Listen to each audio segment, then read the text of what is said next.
Hello and welcome to Lecture 7 of Critical Thinking. Today we'll be discussing arguments. First, of course, as usual, we'll be meditating a bit, then we'll define arguments, show you some types of arguments, and we'll define a few very important terms for thinking about arguments. Then, of course, I'm going to give you some puzzles, because, this is that kind of class. Alright, so go meditate, come back. Assuming you've done that, let's talk about arguments. An argument's just a set of sentences arranged in a specific way. That's it. There's only one conclusion. That's it. Every other sentence we'll call a premise, and these are often introduced to support the conclusion. For example, if John goes to the store, then John buys milk. John goes to the store, hence, John buys milk. Question: is this an argument? Yeah. Literally just said it's an arrangement of sentences. As you can see here, this is an arrangement, and there's a conclusion. That hence, the word hence, sometimes it's therefore, sometimes it's as a consequence. This introduces the conclusion. So line 3 there, that's the conclusion. Line 1, line 2, they are introduced putatively to support that conclusion. What about this one? If John goes to the store and John buys milk, John buys milk, hence, John goes to the store. Do you think this is an argument? Yes, absolutely. It's just an arrangement of sentences, and it has a conclusion. Now, this is not a good argument. If you think about it for a second, I'll give you a moment. Think about whether you would consider this a good argument, just intuitively. When you've done that, think about this. John goes to the store, hence, John buys milk. Is that a good argument? It's an argument, though, right? It is an argument. Maybe not a good one, but it nevertheless is an argument. Again, just an arrangement of sentences with a conclusion. That's all an argument is. Okay, now, there are different types of arguments. Syllogistic arguments. The word syllogism was used in the Middle Ages to describe a type of logic Aristotle used or invented. You've seen it. It's sort of codified in the square of opposition. Syllogisms have this sort of form. There are 3 sentences. One of them's a conclusion, and they have expressions that use all, some, or none, just like on the square. So this, as you can probably expect, is an example of a syllogistic argument. All S is P, all P is R, hence all S is R. Think about this for a second. Now, just like in the previous lecture, I asked you to draw some diagrams to illustrate. Draw the first statement, right? Like draw one circle in another, one subset, S, in a larger set, P. Do the same for line 2, P included in R, right? And then if you combine those two together, you can think about whether that statement following hence also somehow magically, logically, appears in the diagrams you combine. Now, you could do the same for this syllogistic argument. Again, fits that pattern. It's got some, it's got all, it's got the S's and the R's and the P's, etc. Same tactic. You can visualize with that, drawing diagrams overlapping in this case. Now, that so far should just be a refresher, because I asked you to do it in the previous lecture, and in class we did it for quite a bit. You may have been wondering why what we were up to. Well, it's just this. Identifying types of arguments that are good just based on their form. So we call arguments that are, roughly speaking, good based on their form valid. An argument is valid just in case if all the premises are true, then the conclusion must be true. Okay, and if you're thinking about the diagrams in the syllogistic argument, what we're doing when we draw like all S is P is we're drawing a situation in which that relationship holds, right? That's the subset. That's the one circle in another circle diagram.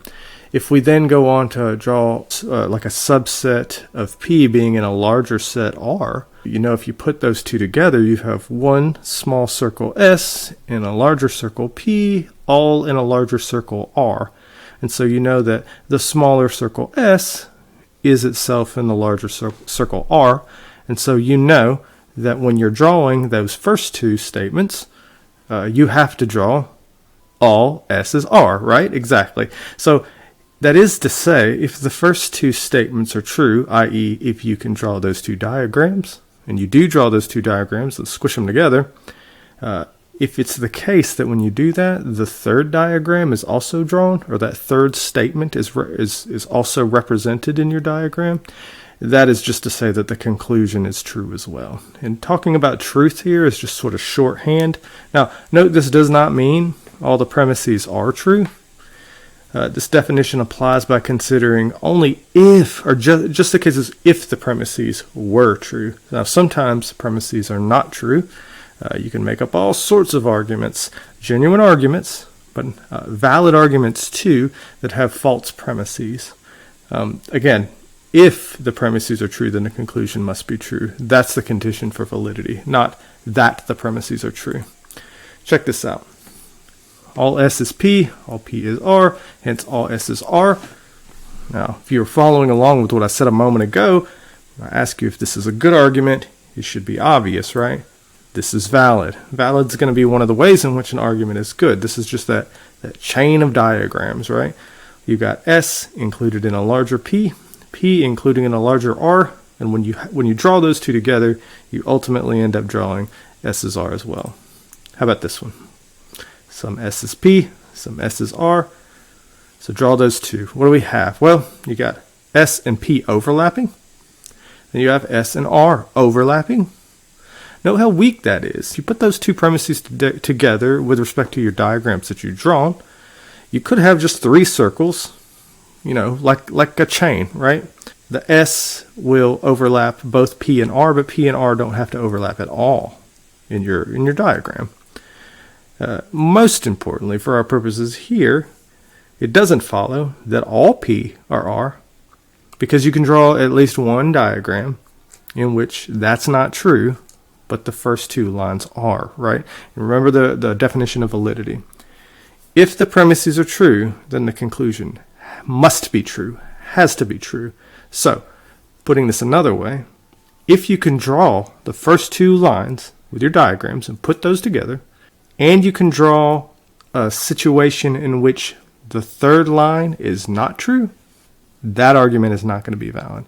Now, on the other hand, if you draw the first two, put those diagrams together, and then doing so ultimately ends up with you drawing the third line, that's going to be a valid argument. I guess putting this a third and final way, a valid argument is one in which if you draw the first two lines, you're done. You don't have to draw anything else. You don't even have to think about drawing anything else. You get the last one for free. Now this, of course, is an invalid argument. Why? Because you can draw the first two lines and not draw the third one. Just think about a chain where P and R, those bubbles do not overlap at all. Okay, this is what I was saying. An argument that is not valid, we'll call that invalid. To test for invalidity, just imagine a scenario in which the premises are true, but the conclusion is false. Right? For example, some pears are delicious. Some pears are round. It doesn't mean that all delicious things are round. All right. Now, of course, you may be interested in arguments that have true premises. It's an argument of sound, just in case it is valid and the premises are true. This is the sort of argument that philosophers and most of the public are interested in. People aren't, for instance, too concerned with just purely valid arguments. I'll give you a good example of why. Here's a valid argument. God exists. That's the first premise. The conclusion is God exists. So think about the definition. An argument is valid just in case. In this case, the premise is true, then the conclusion is also true. Well, the premise and the conclusion are the same, so surely if the first one's true, then the other one is true as well. Now, that makes this a valid argument. Think about it, though. Is this a sound argument? Well, I mean, that's what theologians debate, right? We're not going to get there just with validity. Now, I want to show you some of the relationships among the definitions. We ran through this pretty quickly. I don't want you to get overwhelmed, and I think it'll be useful if you look at this picture, you keep this in mind. In fact, I wish all logic textbooks did this. Students have a difficult time frequently thinking about validity and soundness, but I swear, if books just had this diagram in place, the confusion would dissipate. So I'll give you a leg up here. Just keep this diagram in mind, this set of diagrams, and you won't be confused, okay? Look, this is the set of all arguments. There we are. There they are. Just sentences arranged in a certain way and having a conclusion. That's it. They're all in this space. Now, right here, a subset, we're going to have valid arguments. Why is this a subset like this? Well, look, not all arguments are valid. Some arguments are such that the premises, if they're true, the conclusion nevertheless doesn't have to be. And so those arguments are not going to be valid. Nevertheless, there's a subset of all arguments that are valid. That's what we have represented here. Now, a subset of those arguments are sound. It's a subset of valid arguments, right? Because remember, a sound argument is a valid argument, so it's already in this circle with true premises. So you're probably ahead of me here. Which arguments are valid? I'm sorry. Which arguments are valid but not sound? Well, just the arguments such that if their premises were true, their conclusions would be true, but for which the premises are not true and never are true, or something like that. Like those arguments would be in that middle ground. They're not sound, but they are valid. So keep this in mind. This is just reading off the diagram. There are sound, valid arguments right there. There are unsound, valid arguments right there. There are no sound, invalid arguments, right?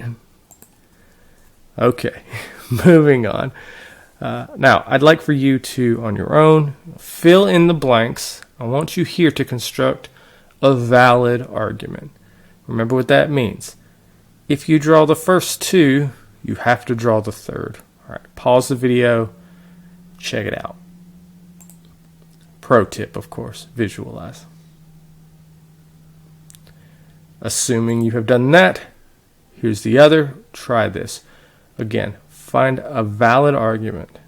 And now you only have one space here to fill in. Just make those first two true. That is to say, draw a diagram reflecting both of those. And keep in mind, remember, I'm not trying to trick you here, but just keep in mind, if there's any way for you to draw the first and the second lines together and draw a scenario in which the third line is not represented, well, then that's not a valid argument, okay? Because that would be a case in which the first two lines are true and the third one's false, okay? But here I'm asking you to draw a valid argument. So that's a tough condition to meet, okay? There are no counterexamples to a valid argument. That is to say, there are no sets of diagrams in which you draw the first two and you don't draw the third, okay? And that's part of what I mean when I say you get the conclusion for free in a valid argument. If you draw the first two lines, you just end up drawing a third, okay? There's no way you wouldn't. All right.